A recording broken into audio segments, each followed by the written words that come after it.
New reports have surfaced this weekend suggesting Philadelphia is gearing up to lose a lot of big-name defensive free agents, including CJ Gardner-Johnson, James Bradberry, offensive lineman Isaac Seumalo, Brandon Graham, Fletcher Cox. Could the Eagles be losing a bunch of these key players soon? I'm Thomas Mott. This is the Thomas Mott Show.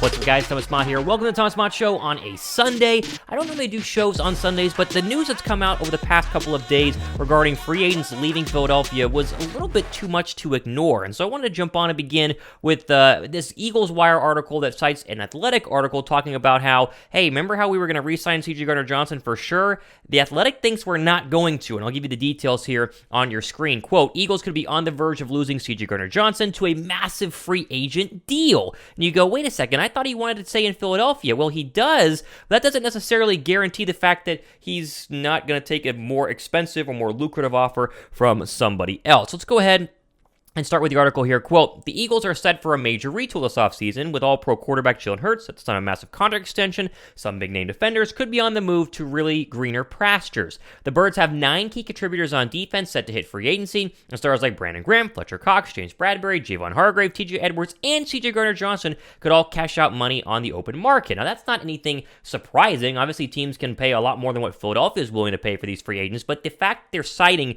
Zach Berman of The Athletic from his piece in his article makes it a little more actual reporting and very realistic. Quote, the Eagles will have a list of headliners signing elsewhere in 2 weeks. General Manager Howie Roseman has actually been transparent about this reality in his public statements. It doesn't mean they won't try to keep some of their top free agents. You'll find those who speculate Philadelphia be aggressive trying to keep Hargrave and Gardner-Johnson, but the way the Eagles are banking on 2024 compensatory picks shows though they're resigned the reality They're resigned to the reality that they won't re-sign top free agents. Look for Hargrave, Gardner-Johnson, James Bradberry, and Isaac Seumalo to all sign deals that put them at the near top of their positions and give the Eagles a favorable spot for the compensatory pick formula, end quote. Now, you say, Thomas, we get picks if we were to go ahead and lose these guys to free agency. Well, the article continues and says, quote, those compensatory picks won't be available until April 2024. Next season, I'd like to see an Eagles team that's explosive on offense and forced to win a majority of their games next season by outscoring opponents. Reed Blankish's performance as a rookie offers some cushion heading into the season. Philadelphia realistically could draft a cornerback and safety in next month's draft, end quote. This is big, right? I think all of us expected CJ Gardner-Johnson to re-sign with Philadelphia, and while I still think the Eagles are the top really landing spot for him, I think he wants to return to Philadelphia. Some other team like Atlanta, who needs a safety and has the second most cap space in free agency this offseason, offers him $7 million more than Philadelphia can.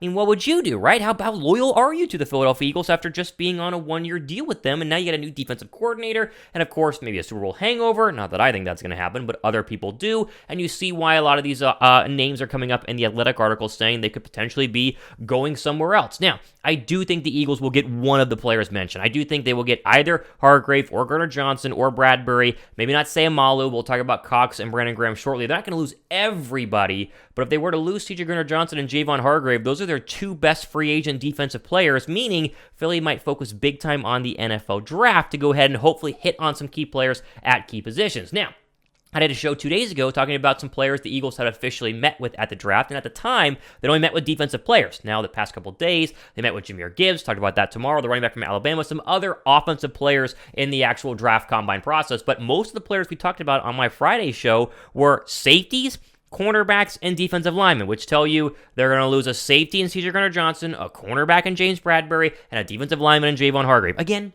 it's not a guarantee, just an Athletic article. The Athletic has been wrong like every other news source out there. No one is infallible. I've been wrong before, but this to me was too much to pass up on here on a Sunday, and I'd love to hear your thoughts. Do you think you were going to keep CJ Gardner-Johnson or not keep CJ Gardner-Johnson? I'm going to be reading your comments down below in the comments section. Now, 2 other players I talked about in both the open and during that segment were Brandon Graham and Fletcher Cox. They weren't talked about in the Eagle Wire article, but they are talked about here in the Bleeding Green Nation article, which cites ESPN's Tim McManus. Again, a very reliable source when talking about the Philadelphia Eagles. Quote, Philadelphia Eagles are going to lose a number of key contributors in free agency. Howie Roseman set the stage for an exodus while speaking at the NFL Combine. One such player who might be head out the door is one of the most beloved in franchise history, Brandon Graham. The soon-to-be 35-year-old, I didn't know he's that old, is said to be generating interest from other teams, including the Browns.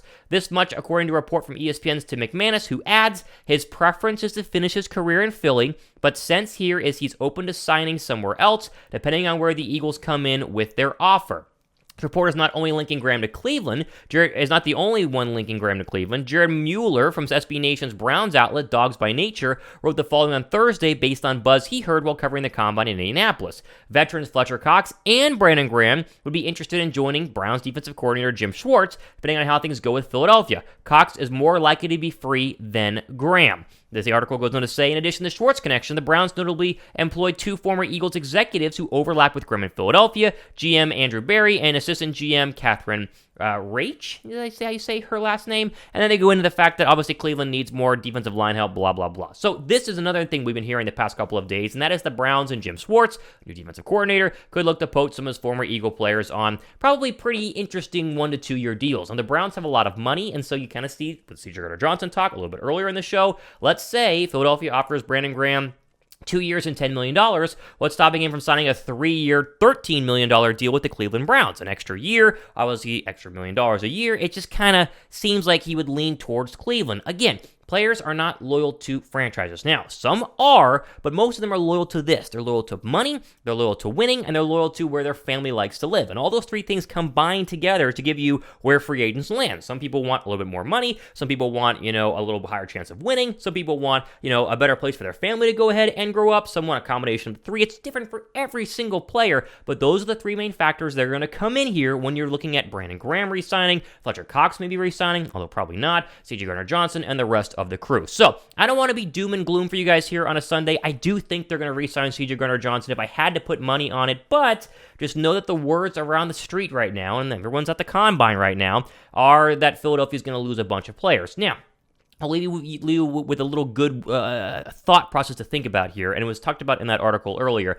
Philadelphia is going to have a really good offense. Even if you lose Isaac Seumalo and Miles Sanders, they will still have one of the 5 best offenses, statistically in the National Football League. And so while you don't need to worry about the offense not being good, you got to really hope they can get some cheap free agents that really help out in 2023, or they nail number 10 overall, they nail number 30 overall, they nail their 2nd round draft pick, and they get some instant impact rookies who can provide a little bit more firepower than what you would normally expect from a rookie, maybe 30th round pick or a 2nd rounder for most NFL teams. It's going to be an interesting offseason. It's going to be an interesting year, and obviously Philadelphia, National Football League, I'll be talking about it here on the Thomas Mott Show, so make sure you guys go ahead and go down below and subscribe. Plenty more stuff happening this week, including our Wednesday link with Josh Davis of the Philly Special Show, our weekly live show. We've done 2 straight weeks now, doing here the rest of the off season.